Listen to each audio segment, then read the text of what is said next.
Matagal na palang alam ni Zoe na hindi mo siya anak.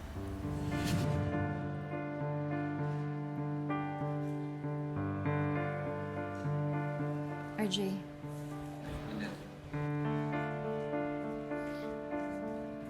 Kanina ka pa tahimik sa kotse. May iniisip lang ako. Tungkol kay Zoe. Alam mo, RJ, parang nabother nga din ako sa kinikilos ni Zoe eh. Kasi para siyang balisa, para siyang aligaga. Eh, nakita ko na yung ganung reaksyon ni Zoe dati eh. Talaga? Kailan? Nung may tinatago siyang kasalanan, yung tungkol kay Moira.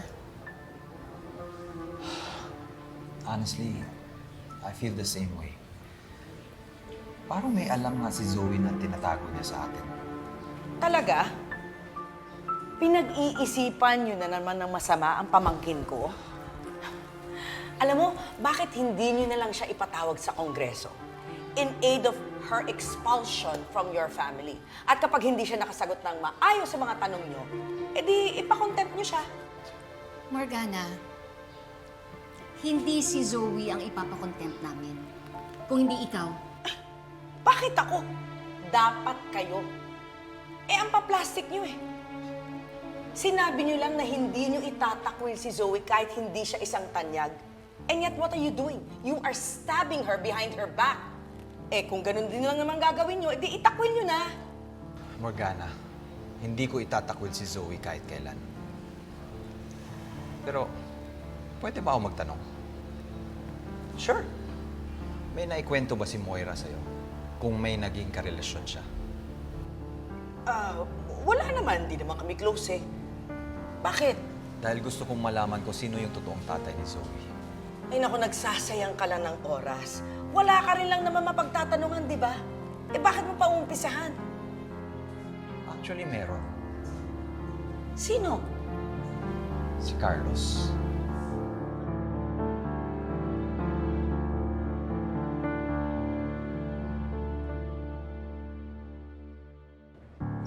Hello, Lynn. What happened? The Carlos is here. Yes, I know. He wants to get my mom and kill my dad. Where did he go? Sir, he ran! There! Please take care of her, okay? Yes, sir. Si Carlos? Bakit ka naman magpapaniwala sa siraulong doktor na yon? Hello? Sino to? Hello, RJ. Ang tanongin mo, kung sino talaga ang totoo mong anak. Hello? Carlos? Ikaw ba yan? RJ, makinig ka.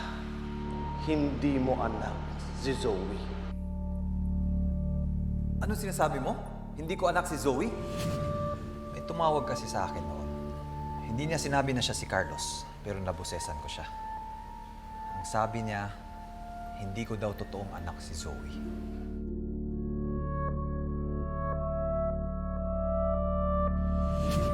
Si Carlos ba talaga yung tumawag sa'yo? Hindi ko alam, pero kaboses na kaboses niya eh. Eh, teko, si Doc Carlos nga po yan. Ba't niya naman po sasabihin sa inyo na hindi niyo anak si Zoe? RJ, naalala ko nga yan.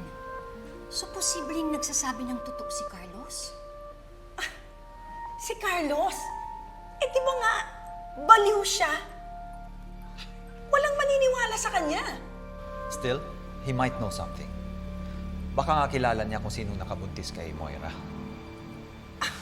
And Lynette, naalala ko lang na sa lahat ng naging kaibigan ko, kay Carlos lang naging okay si Moira. At naalala ko na nilapitan ni Moira si Carlos nung nagkakalabuan kami.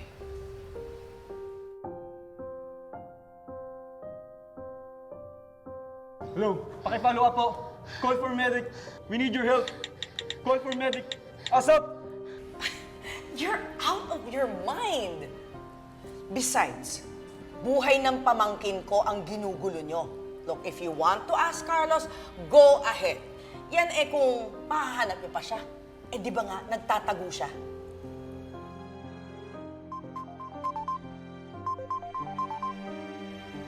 Hello, Annalyn?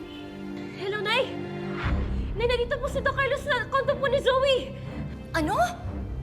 Anak, pupuntahan ka namin dyan. Mag-iingat ka, ha? Lynette, anong nangyayari? Si Carlos daw. Nasa kondo ni Zoe. Ano? Tara na, puntahan na natin.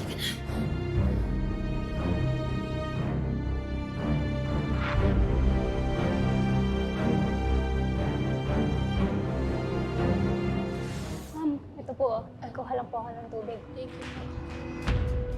Annalyn, At, anong nangyari sa'yo? Nay, Zoe, andito si Doc Carlos. What? Siya ba may gawa sa'yo niyan? Nakatakas si Doc Carlos eh, pero sinundan na siya ni Doc Kim. Zoe! Zoe, saan ka pupunta? Annalyn, saan ka pupunta? At susundan ko si Zoe, baka mapahamak sila ni Doc Kim. Huwag mo na silang sundan. Hindi pwede, ako lang naman yung kailangan ni Doc Carlos eh. Ayoko mapahamak pa sila dahil sa akin.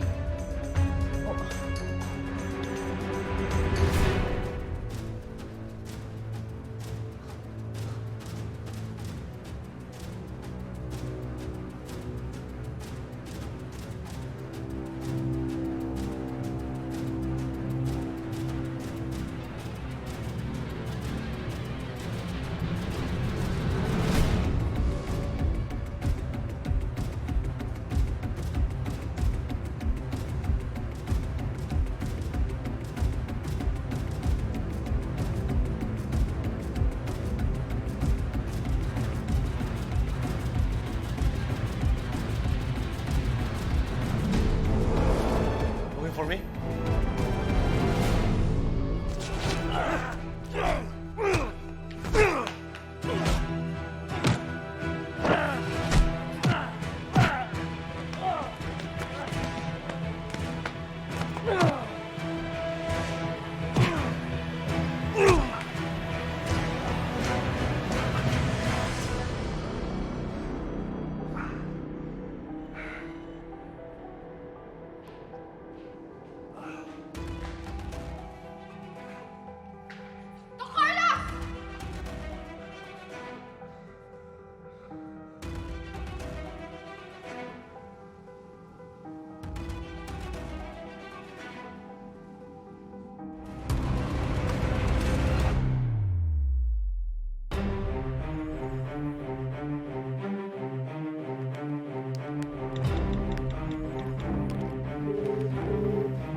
Hello?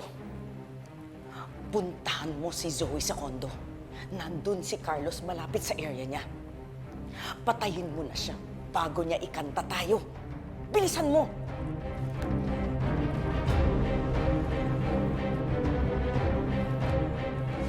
Hello, Zoe. Papunta na dyan ang daddy mo sa kondo. Alam niyang nandiyan si Carlos. Wala na din si Doc Carlos. Paano mo nalaman?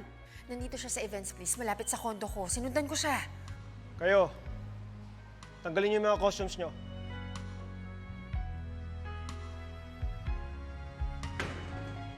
Ikaw nasa gitna. Tanggalin mo yung costume sa ulo mo. Tatanggalin mo ba o hindi?